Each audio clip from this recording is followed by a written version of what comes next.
Hello students, welcome to the channel City Commerce Concepts, and today we start class 12 macroeconomics basic terms in economics. Last video में हमने बिल्कुल basic introduction of economics को पढ़ा था, जिसमें micro and macro economics दोनों के जो बेसिक टर्म्स होते हैं, मीनिंग होती है, उन सब चीज़ों को हमने कौन कौन सी थ्योरी पढ़ी जाती है, सब कुछ क्लियर किया था.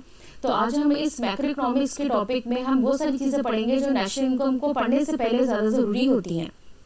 Okay, so now let's start the topic. Okay, the first is basic concepts in macroeconomics. Meaning of macroeconomics.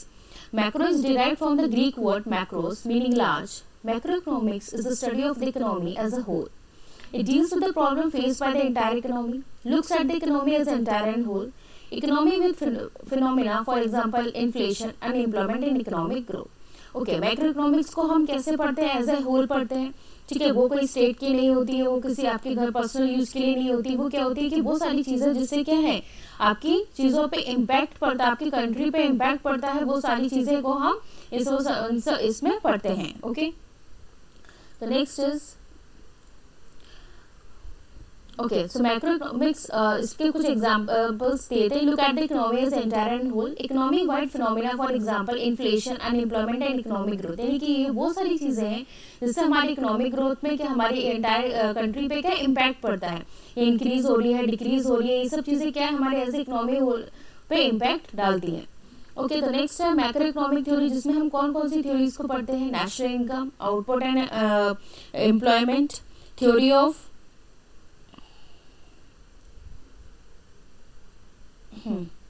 ठीक है, theory of output and employment, theory of general price level, theory of economic growth and theory of international trade and theory of money. तो ये सारी जो theories है उसको हम micro economics में पढ़ते हैं, जिसमें पहला हम लोग थ्योरी ऑफ नेशनल इनकम को पढ़ेंगे, और इस नेशनल इनकम को पढ़ने से पहले हम इसके कुछ बेसिक टर्म्स को भी समझेंगे. Okay, the next is consumption goods. नाम से ही समझ आ रहा है कि मतलब क्या है. कंजप्शन गुड्स यानी कि consumer goods. Consumption goods are those goods which are used by consumer for personal use. These goods satisfy human wants directly, so as goods have direct demand. यानी कि आपको किसी भी चीज़ की डिमांड वांट होती है तो आप क्या करते हैं? आपको आइसक्रीम खानी है, आप बाहर गए, आप आइसक्रीम खा के आ जाते हैं. आपको कोई नए कपड़े चाहिए, आप जाते हैं और नए कपड़े खरीद के आ जाते हैं. तो यानी कि ये क्या है? ये एक डायरेक्ट डिमांड हो गई कि आप जाते हैं और उस चीज़ को परचेज करके लेके आ जाते हैं. ठीक है, और ये क्या है? आपकी वांट्स को सेटिस्फाई कर रही है डायरेक्टली. तो ये क्या हो जाते हैं? Consumption goods. ओके, नेक्स्ट आता है capital goods. Capital goods are those goods those goods used by one business to help another business produce consumer goods. अब देखिए ये क्या होते हैं कैपिटल गुड्स? ये इनडायरेक्ट गुड्स होते हैं. ये इनडायरेक्ट गुड्स कैसे होते हैं? अब आपको कोई चीज चाहिए होती है तो आप डायरेक्टली मार्केट में जाते हैं और उस चीज को ले आते हैं, लेकिन उस गुड को बनाने के लिए, ठीक है बात को समझिए कि लेकिन उस गुड्स को बनाने के लिए जो मशीन बन रही, जिस मशीन से वो बन के आ रहा है, वो क्या हो गया? कैपिटल गुड्स हो गए. ठीक है, तो ये होता है कैपिटल गुड्स, और इसलिए क्या है? ये डायरेक्ट डिमांड होती है और इसकी जो वांट्स होती है वो इनडायरेक्टली होती है. ओके, नेक्स्ट आ जाते हैं final goods. Final goods can be either durable और non durable. These goods which are used for consumption और इन्वेस्टमेंट. देखिए फाइनल गुड्स क्या होते हैं? यानी कि ये ड्यूरेबल भी होते हैं और नॉन ड्यूरेबल भी होते हैं, and which is based on for consumption और investment. Goods purchase by consumer household as they are made for final consumption, like milk purchase by house hold.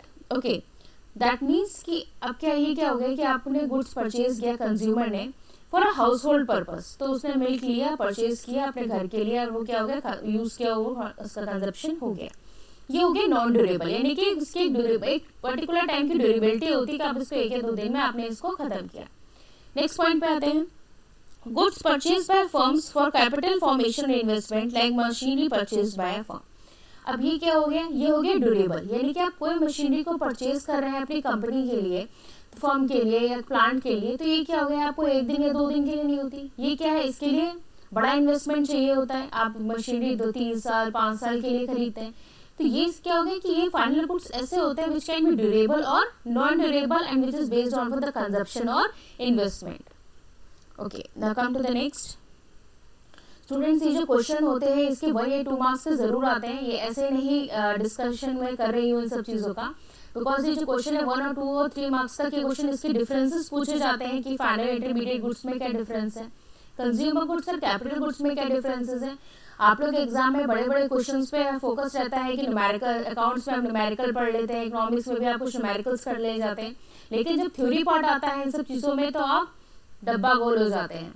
तो इस चीज़ को ध्यान में रखते हुए मैं दोनों चीज़ों को इक्वली आपको तैयार करवाऊंगी, चाहे वो न्यूमेरिकल हो या थ्योरी हो, कि आप दोनों पे आपकी कमांड अच्छी हो, ताकि एग्जाम में जब क्वेश्चन आए तो ऐसा ना हो कि आपको थ्योरी और न्यूमेरिकल दोनों ही नहीं आ रहे हैं, या आपने सिर्फ न्यूमेरिकल कर लिया, थ्योरी आपने छुई नहीं, तो ये कोई मतलब नहीं होता है। आप थ्योरी भी करिए और न्यूमेरिकल भी करिए।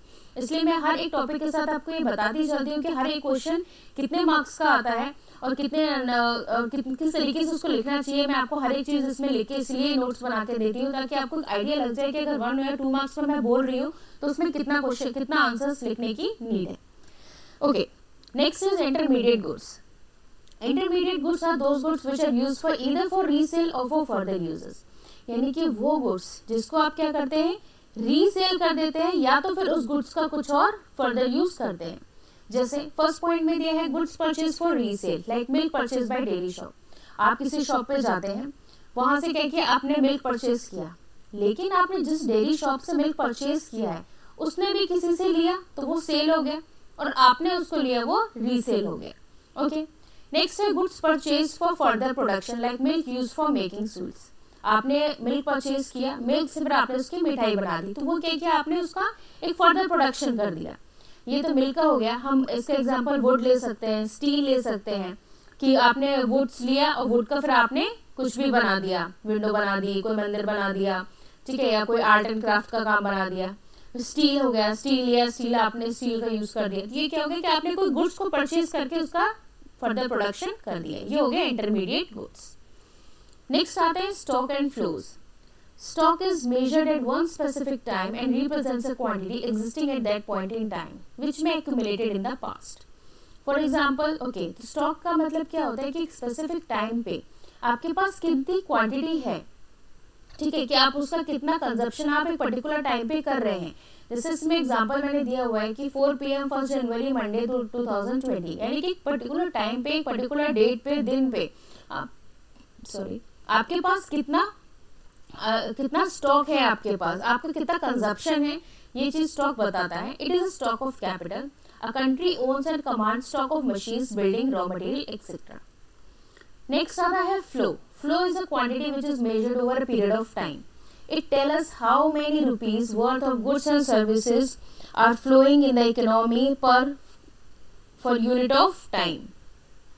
Okay, for example hours, days, weeks, months. यानी कि अभी क्या हो गया, फ्लो ऑफ क्वांटिटी क्या बताता है, ये it is measured over a period of time, यानी कि एक पीरियड ऑफ टाइम होता है इसका, कि आप इसका आवर, एक घंटे में, दिन में, वीक में, महीने में इसका कितना कंजप्शन हो रहा है, ठीक है। How many rupees worth of goods and services are flowing in the economy, यानी कि आपको बताना पड़ता है कि आप कितनी गुड्स एंड सर्विसेज जो है आप उसको प्रोवाइड कर रहे हैं, कितना हमारी उस इकोनॉमी पे उसका इम्पैक्ट पड़ रहा है पर यूनिट ऑफ टाइम के अकॉर्डिंग।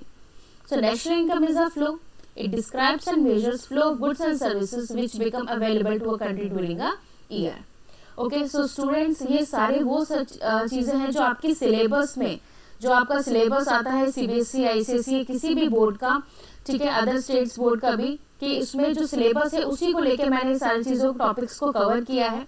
तो अगर फिर भी कुछ इसमें ऐसी चीज़ें जो आपको क्लियर नहीं हुई है या आपके सिलेबस में है और मैंने इसमें नहीं कवर की है, तो आप मुझे कमेंट सेक्शन में कमेंट कर सकते हैं, ठीक है। Okay, so that's for all for today students, and don't forget to share other students, so like, share and subscribe my channel. Thank you students.